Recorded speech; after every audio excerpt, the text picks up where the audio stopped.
What was it that you were listening to in music today that made you say, I've got to put some more stuff out there?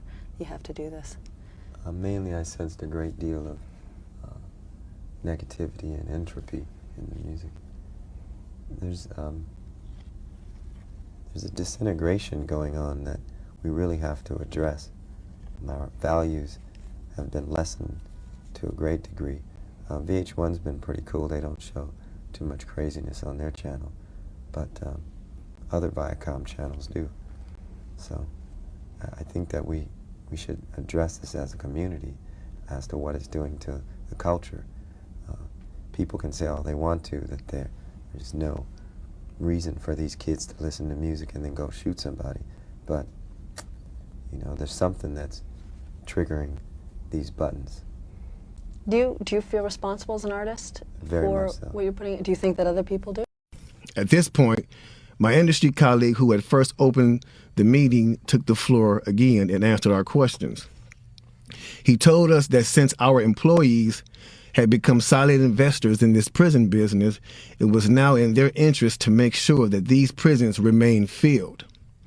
Our job would be to help make this happen by making music which promote criminal behavior, rap being the music of choice.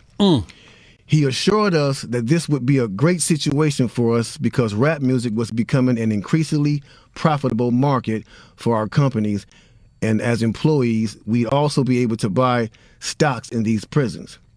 Immediately, silence came over the room. You could have heard a pin drop. I remember looking around to make sure I wasn't dreaming and saw half of the people with dropped jaws. My daze was interrupted when someone shouted, "Is this a fucking..." Yeah, and you've never been gang related the whole time I've known you. Nah, I wrote Color Purple, my brother. I never been at, I've been trying to stop that gang shit. I wrote Color Purple in 2004 and I played it for the label. I said, yo, this is a song that's saying this gang banging shit about to get out of control. Let's put something and let these brothers know red and blue make purple. Like, y'all need to come together. They was like, bro, fuck you. We want the gang banging shit. It's the labels, bro. Like, the artist is just, you give a guy off the street and say, hey, I'm going to change your life and give you this money. All I need you to do is say this. And 9 out of 10 of them are going to say it, bro. 9 and a half of them are going to say it. Because look, you change them, you taking me out of the poverty-stricken place where this shit is happening, or these people are really getting killed and kids can't even play in the park. All you want me to do is just rap about it and kind of glorify it, and you're going to give me all this money? They're going to do it. Just call, again, another uproar on the internet. Like, how did you feel about when you saw a young boy make the claim that he made against O-Block, smoking O-Block in this new song? Well, I just, it's the industry. I blame it all on the industry, man, because I just found out today that the reason they didn't push Duck's album that they picked out for him because it was mellow. It wasn't talking about killing it. You know what I'm saying? He trying to change, but they ain't want that song. Like, oh, he done felt we need him to talk about murder and killing it and all this. So that's what kind of held it back. I just found that out today. You know what I'm saying? So I blame the industry a lot. I don't care. Because they are in control of what we listen to. They publish it, they release it, they approve it. You know what I'm saying? So Uzi via all of them. Would you say Kodak's a mumble rapper? I guess you could say I wouldn't say mumble rapper, but they're doing this on purpose. I was a fan of Kodak before the dreads. When he was like maybe like 14 or 15. Really? You knew about him? I knew about him. Okay. I had people in Florida and shit. I knew about him early. And he was most definitely on the lyrical end of Southern style rappers. Like, and a lot of his music had messages too, like super like I wouldn't say Black Lives Matter type messages, but it was more like bettering the community and shit. So I was on, even via Lil Uzi, like I've heard a lot of records from all of these people when they were like in their lyrical miracle bag.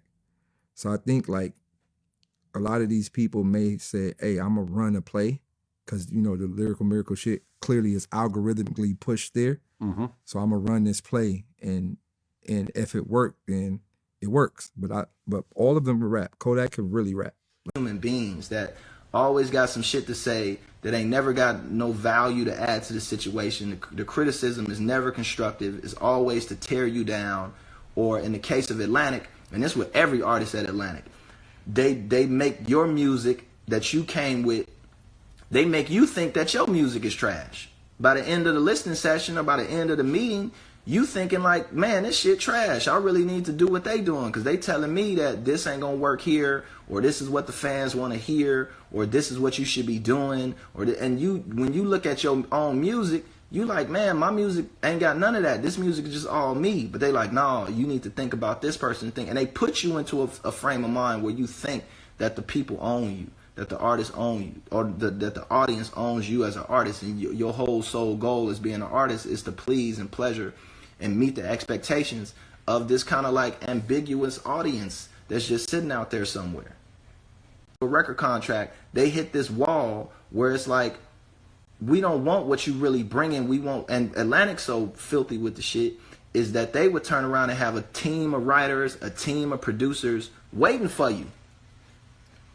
So once you go through the meeting, they strip away all your esteem, they strip away all your confidence in your own work. They send you right to the studio with this the hot producer at the time, with the creative team and the writers, and they got whole songs waiting on you. And for some niggas, they even got their raps waiting on you. You wouldn't believe the phone calls I got in the middle of the night from niggas talking about, man, won't you come in to the studio, but let me write all your shit. I mean, I wouldn't want to get that to you, right? As a critic or whatever, like, I finna have this dope ass song, it's gonna be huge, it's gonna be all over the radio, I'm finna sell a bunch of records, the video finna be crazy, but I ain't had shit to do with it.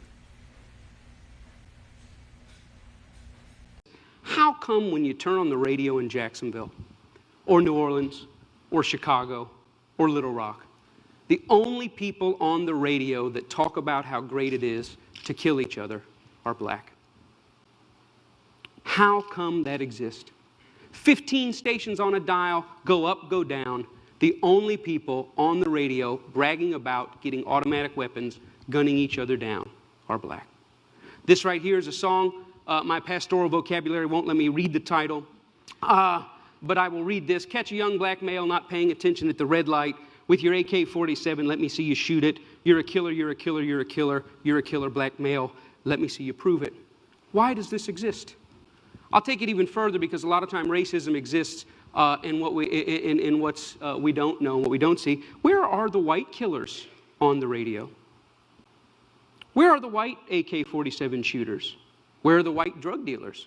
Pretty soon is what you're saying. Yes, Okay. You guys are going to let him out. we're gonna let him out Why are you letting him out? because we let him in, Black.